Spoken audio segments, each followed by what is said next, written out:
Hi everyone, I just wanted to come back to you today with another video from Poshfest. So my name is Brittany. I am Shop Foxborough on the Poshmark app, Foxborough Vintage on Instagram. And today was the Hackathon Reveal. So if you watched my last video, I did stream that live, and that was really exciting. But afterwards, there were some sessions called the Hackathon 411 where they sort of went over all of the different features a little bit more in depth. So I took a bunch of notes and I wanted to bring that to you guys today, sort of talk about all of the nitty gritty of the features and sort of what you can come to expect. So let's go ahead and jump right in.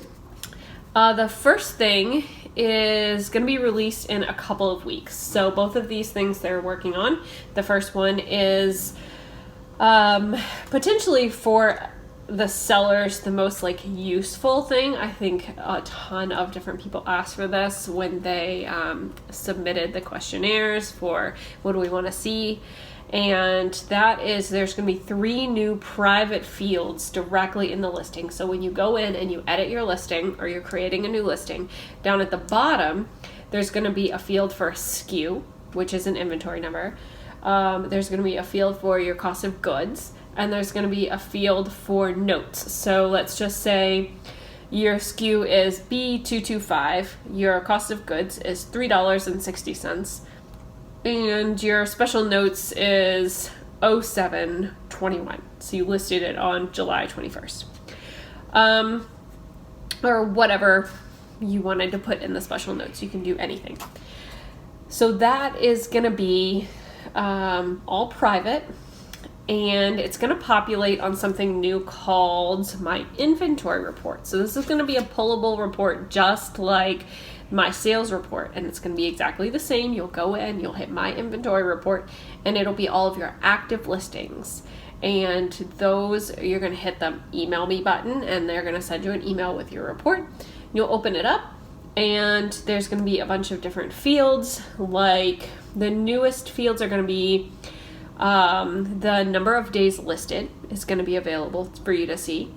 The lowest offer price is going to be available for you to see, and they are thinking, the lowest price it's ever been. So if you price dropped, that'll be available, and they're thinking about adding, due to a user suggestion, the lowest offer price you've ever sent out. So you may see that too when it populates.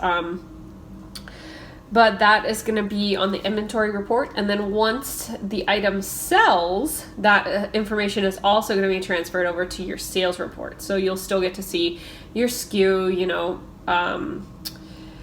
your cost of goods, and that'll actually be on your sales report too. So if you export that into a different spreadsheet or whatever system for taxes, that's going to be great. I stood up and asked the question, and I guess they had gotten it in the session before, where's the SKU going to populate after the point of sale that we can actually use it to pull and ship that item quickly?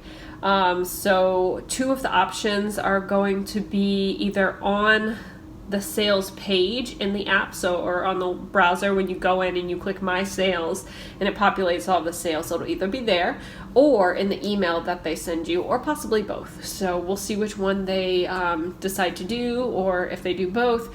One thing I know they're not going to do is to add it directly onto the label. He seemed concerned that it is a user generated field and they have to be very careful with what they will print on the label. I'm sure because they have a partnership with USPS, they have to be cautious, and they don't want someone entering some profanity or whatever in that field and then having it print on the label. So that will not be happening. Another thing that I asked after the fact, I went up and asked some questions after the session was over, is if it will be possible in the future to see our cost of goods on the offer screen. So say you enter $3.60 on your cost of goods, and someone comes in and sends you an offer for $12, and you're going to make $9. So you go and you say, well, I spent $3.60 on this. I really can't do that. And so you counter them at $23. And that way you just know right away what your cost of goods are without having to reference any spreadsheets that you may have already filled out with your cost of goods. The information is there. Why not make it accessible right at the point of creating that sale? And that is it for the first feature. So that is going to be released in the next couple of weeks. They wanted it to happen during Poshfest, but they didn't quite get there, and I'd rather it be right than buggy. So thank you for the integrity from them. But that's coming out soon. So the next one, I've heard a little bit of controversy about this from different, Posh sellers here at the convention, but it is going to be Posh Stories. So I'm really excited about this feature. What it basically is it's very similar to Instagram Stories. So at the top of your newsfeed in Poshmark, you're going to see a little bar. It's going to have everybody's little icon bubbles, and it's going to say, there's a new story for you to watch. And the stories are going to be there for 48 hours, and it's going to be in newest to oldest. And you'll be able to go in and watch stories from your different sellers. So it's like Insta Stories, but it's on the Poshmark app directly. And the point of it is sort of, they really said they wanted to humanize the content. And this all goes back to, Manisha's State of the Union from yesterday. So if you haven't watched my video on that, I'll link it up here. But they really just want to help you build your brand and make that connection with your customers. Okay, so they want to humanize the content and represent your brand and deepen your connection. That's really their 3 goals with doing this. And I love that this was, a hackathon reveal, because I feel like it's not something that the Poshmark users would have even known to ask, and I think it's really innovative. And so let me go into exactly what it is and how you'll be able to use it to, do all of those things that they're talking about. So it'll be really easy to use, just like Instagram. You'll be able to tap to take a picture or hold for video. You can take up to 15 seconds of video, or you can upload directly from your camera roll. So if you want to take like a more edited video or more edited picture, or you want to use Boomerang, you can do that and just upload it directly with your camera roll. So the possibilities there are really endless. And you'll be able to tag. It's very, very similar to Instagram Stories. So if you haven't used Instagram Stories, I really recommend practicing with that, because it's going to be exactly the same, pretty much. So you can tag the Posh Stories in 5 ways. There's going to be a preset list of hashtags. So you can do like Posh Love or Just In or Posh and Sip, and you'll be able to post those particular hashtags. And they're really looking to us to sort of see how we use it, and that's going to sort of determine the future of the hashtags. And they might do like trending hashtags like fall fashion or something like that in the future, but it's really going to depend on how we use it. You can add text. So in the same way that you can on Instagram, you're going to have different fonts, you're going to have different colors, you're going to have, the same color block backgrounds, so you can do all of that. You can tag another posher. And this was really the point of contention, I think, with a lot of other poshers that I heard from. But we'll get into that a little bit later. But if I got an awesome new item from Girly Girl Style, and I wanted to tag her in my outfit and say, check out this awesome belt that I just got from Girly Girl Style, and then other users could go check out the closet of hers. And you can share other poshers as well, so you'll be able to post from someone else's closet to your stories. So if I say, look at this awesome item that Millie and Monica just got in, it's not my size, but someone's gonna love it. That you'll be able to tag another posher that way too. You can tag listings. So this is probably the best point for marketing. So say you create this amazing flat lay and you've got shoes that are for sale, a top that's for sale, sunglasses that are for sale, and pants that are for sale. You can tag all of those things, and then all the customer has to do is swipe up and they'll be able to see all of your listings right there. So you can really curate your content a lot more. And even if you don't have 10,000 followers on Instagram, so you don't get the swipe up, now you can do it directly in Posh, and you don't need any particular number of followers to do it. So it's really, again, with him, with Manish, with the whole team, it's just equalizing the playing field for all poshers, and I love that. You'll also be able to tag a brand. So let's just say the top is Anthropologie that you are listing as Just In. You can tag Anthropologie as the brand. At the moment, if you just click Anthropologie, it just takes you to the brand's Just In feed. In the future, they told me after the fact that they are going to be working on, you can watch stories by brand or by hashtags. So let's just say you wanted to go in and see all the stories that were hashtag fall fashion. They would have a landing page where you could go and click the fall fashion hashtag, and then it would just start playing the stories. The same as kind of the explore function on Instagram. And you would be able to do that by brand or hashtag. So they are working on that, but that will not come with the initial release. That will come later.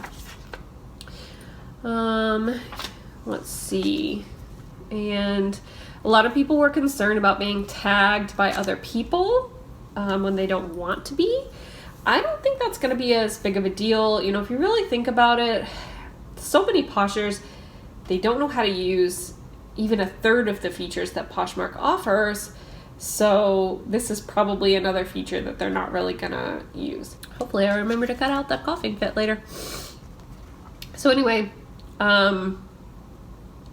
again, it's something that a lot of Poshers probably are not going to use. So if you're using it, you're really going to stand out. But there will be ways to not be tagged in other people's stories, or have it go to your stories. So right now, if I tagged Millie and Monica and I said, check out this awesome dress that's Just In, it would also go to her stories. But you'll have a way to, it seems, not do that. And there are other ways like blocking. You'll not be able to be tagged in a story if you've blocked someone, or you'll be able to like report harassment as well. So I feel like Poshmark, you know, they're not going to put all this time and effort into something that is going to be a detriment to their community. So I think that they're really going to work to, you know, protect Poshers. In the future, they might do likes and comments on the stories just like you can sort of now, but of course with Instagram, it creates like a DM, and you can't DM on Posh, so that's something they're sort of thinking about. It certainly won't come with the first launch, but depending on how the users use it, that's really going to steer whether or not they find that likes and comments are necessary on Posh Stories.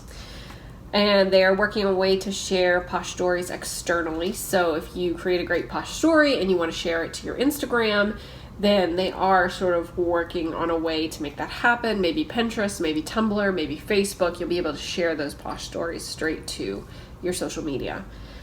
And my last sort of takeaway that they didn't really talk about, but I think it's really important, is that followers are going to suddenly be very important. They're going to matter more because you're going to have that Posh Stories as an extra reach, but it's only going to go to your followers. So if you are not currently putting effort into getting more followers, it's going to start to matter. If you want to use the Posh Stories feature, you're going to want to find new followers. So just try and engage on the app in that way.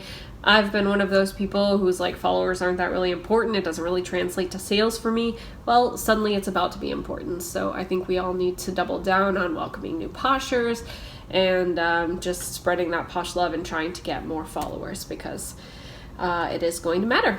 So I hope that you enjoyed this wrap up.